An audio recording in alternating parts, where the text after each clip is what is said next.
Muscatonomics, dan it-titlu li tat l-Assoċjazzjoni Maltija għall-Lukandira u r-Restoranti meta tkellmet dwar x'wassal biex pajjiżna għandu suċċess ekonomiku li r-riżultat tiegħu għandna l-ewwel surplus f'35 sena.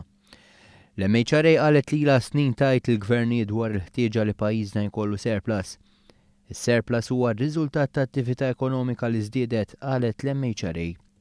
Muscatonomics waslet għall-espansjoni tal-ekonomija li waslet għal dħul sostanzjali lill-gvern. Il-kisba tal-2016 kienet tajba ħafna għall-President tal-MHRA Tony Zara li żied li issa Malta trid tibda taħseb għal mudell finanzjarju li jsaħħaħ l-infrastruttura.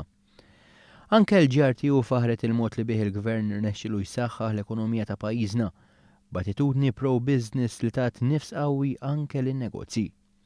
Waqt laqgħa uffiċjali tal-Partit Laburista l-President tal-GRTU Paula Bela tkellem dwar il-miżuri li ttieħdu l-benefiċċji tar-riżultat miksub. U ovvjament is-surplus jawgura li inti kull gvern ma jmurx biex jagħmel taxxi żejda. Taxxi żejda bħala GRTU ovvjament taffettwa l-andament tan-nies, il-xiri, ovvjament in-nies iktar kemm ikollhom flus f'idejhom. U meta jkollok gvern li l-finanzi huma bis-surplus, dak huwa ta' vantaġġ kbir għall-ekonomija Maltija. Paula Bela faħħar l-inizjattivi għan-negozji li ttieħdu matul din il-leġislatura.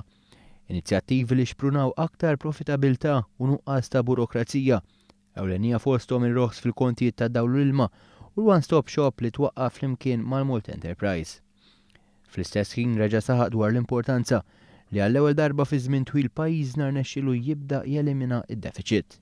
Aħna bħala GRTU ovvjament nara pożittiv. Dejjem konna il-ħsieb tagħna u l-tiri tal-pajjiż kellu jkun li konna surplus għax meta jkollok id-deficit tinsix. Id-deficit huwa peace fuq in-nazzjon. Minnaħat tiegħu deputat mexxej tal-Partit Laburista Chris Cardona għalli dan il-gvern se jaqpa' f'kuntatt kontinwu mal-imsieħba soċjali biex mir-riżultati li qed jinkisbu l-ġid li qed jinħoloq igawdi kulħadd.